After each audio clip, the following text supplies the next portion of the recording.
ಪ್ರದೇಶದಲ್ಲಿ ವೈಎಸ್ ಜಗನ್ಮೋಹನ್ ರೆಡ್ಡಿ ಹುಟ್ಟುಹಬ್ಬದ ಆಚರಣೆ ವೇಳೆ ಗರ್ಭಿಣಿ ಮಹಿಳೆಯ ಮೇಲೆ ವೈಎಸ್ಆರ್ಸಿಪಿ ಕಾರ್ಯಕರ್ತ ಅಜಯ್ ದೇವ್ ಹಲ್ಲೆ ನಡೆಸಿದ್ದಾನೆ.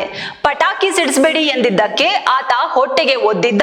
ಸಾರ್ವಜನಿಕರ ಆಕ್ರೋಶದ ನಂತರ ಪೊಲೀಸರು ಅಜಯ್ ದೇವ್ನನ್ನ ಮೆರವಣಿಗೆ ಮಾಡಿ ಬಂಧಿಸಿದ್ದಾರೆ. ಈ ಘಟನೆ ಮಹಿಳಾ ಸುರಕ್ಷತೆ ಮತ್ತು ಸರ್ಕಾರದ ಕಾರ್ಯವೈಖರಿ ಕುರಿತು ರಾಜಕೀಯ ವಾಗ್ವಾದಕ್ಕೆ ತಿರುಗಿದೆ. ಆಂಧ್ರ ಪ್ರದೇಶದ ಮಾಜಿ ಮುಖ್ಯಮಂತ್ರಿ ವೈಎಸ್ ಜಗನ್ಮೋಹನ್ ರೆಡ್ಡಿ ಹುಟ್ಟುಹಬ್ಬದ ದಿನ ತಾನು ಗರ್ಭಿಣಿ, ದಯವಿಟ್ಟು ಹೆಚ್ಚು ಪಟಾಕಿ ಹೊಡಿಬೇಡಿ ಎಂದು ಕೇಳ್ಕೊಂಡಿದ್ದಕ್ಕೆ ವೈಎಸ್ಆರ್ ಕಾಂಗ್ರೆಸ್ನ ಕಾರ್ಯಕರ್ತ ಅಜಯ್ ದೇವ್ ಎಂಬಾತ ಮಹಿಳೆಯ ಒದ್ದಿರುವ ಘಟನೆ ಶ್ರೀ ಸತ್ಯಸಾಯಿ ಜಿಲ್ಲೆಯಲ್ಲಿ ನಡೆದಿದೆ. ಸಾರ್ವಜನಿಕರ ಆಕ್ರೋಶದ ನಂತರ ಬಲವಾದ ಕ್ರಮವಾಗಿ ಆಂಧ್ರ ಪ್ರದೇಶದಲ್ಲಿ ಪೊಲೀಸರು ಮಂಗಳವಾರ ಗರ್ಭಿಣಿ ಮಹಿಳೆಯ ಮೇಲೆ ಹಲ್ಲೆ ನಡೆಸಿದ ವ್ಯಕ್ತಿಯನ್ನ ಮೆರವಣಿಗೆ ಮಾಡಿದ್ರು. ಡಿಸೆಂಬರ್ 21ರಂದು ಮಾಜಿ ಮುಖ್ಯಮಂತ್ರಿ ವೈಎಸ್ ಜಗನ್ಮೋಹನ್ ರೆಡ್ಡಿ ಅವರ ಹುಟ್ಟುಹಬ್ಬದ ಆಚರಣೆಯ ಸಂದರ್ಭದಲ್ಲಿ ಗರ್ಭಿಣಿ ಮಹಿಳೆಯ ಮೇಲೆ ಕ್ರೂರವಾಗಿ ಹಲ್ಲೆ ನಡೆಸಲಾಗಿತ್ತು. ಶ್ರೀ ಸತ್ಯಸಾಯಿ ಜಿಲ್ಲೆಯ ಕದಿರಿ ಪಟ್ಟಣದ ಆರ್ಟಿಸಿ ಬಸ್ ನಿಲ್ದಾಣದ ವೃತ್ತದಿಂದ ಗ್ರಾಮೀಣ ಪೊಲೀಸ್ ಠಾಣೆವರೆಗೆ ಸಾರ್ವಜನಿಕರ ಸಮ್ಮುಖದಲ್ಲಿ ಪೊಲೀಸರು ಪ್ರಮುಖ ಆರೋಪಿ ಅಜಯ್ ದೇವ್ನನ್ನ ಮೆರವಣಿಗೆ ಮಾಡಿದ್ರು. ಅಜಯ್ ದೇವ್ನನ್ನ ಬರಿಗಾಲ್ನಲ್ಲಿ ನಡೆಯುವಂತೆ ಮಾಡಲಾಗಿತ್ತು.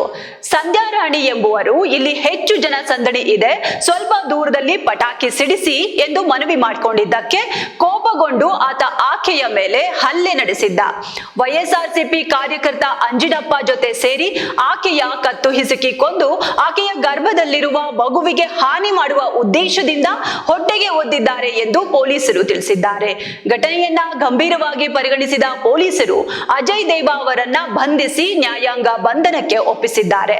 ಪ್ರಸ್ತುತ ತಲೆಮರೆಸಿಕೊಂಡಿರುವ ಎರಡನೇ ಆರೋಪಿ ಅಂಜಿನಪ್ಪನನ್ನ ಪತ್ತೆ ಹಚ್ಚಿ ಬಂಧಿಸಲು ಪ್ರಯತ್ನಗಳು ನಡೆಯುತ್ತಿವೆ. ಈ ಹಲ್ಲೆಯನ್ನು ಸ್ಪಷ್ಟ ಕ್ರಿಮಿನಲ್ ಉದ್ದೇಶದಿಂದ ನಡೆಸಲಾಗಿದ್ದು ಕಠಿಣ ಕಾನೂನು ಕ್ರಮ ಕೈಗೊಳ್ಳಲಾಗಿದೆ ಎಂದು ಕದಿರಿ ಉಪ ಪೊಲೀಸ್ ವರಿಷ್ಠಾಧಿಕಾರಿ ಶಿವನಾರಾಯಣ ಸ್ವಾಮಿ ತಿಳಿಸಿದ್ದಾರೆ. ಚಂದ್ರಬಾಬು ನಾಯ್ಡು ನೇತೃತ್ವದ ಸಮ್ಮಿಶ್ರ ಸರ್ಕಾರದ ಆಳ್ವಿಕೆಯಲ್ಲಿ ಆಂಧ್ರ ಪ್ರದೇಶ ಮಹಿಳೆಯರಿಗೆ ಅಸುರಕ್ಷಿತವಾಗಿದೆ ಎಂದು ವೈಎಸ್ಆರ್ಸಿಪಿ ಆರೋಪಿಸಿದ ನಂತರವೂ ಈ ಘಟನೆ ನಡೆದಿದೆ. ಸರ್ಕಾರವು ನಾಗರಿಕರನ್ನ ರಕ್ಷಿಸುವ ಬದಲು ರಾಜಕೀಯ ವಿರೋಧಿಗಳನ್ನ ಹತ್ತಿಕ್ಕಲು ಪೊಲೀಸ್ ಯಂತ್ರವನ್ನ ದುರುಪಯೋಗ ಪಡಿಸಿಕೊಳ್ಳುತ್ತಿದೆ ಎಂದು ಅವರು ಆರೋಪಿಸಿದ್ದಾರೆ.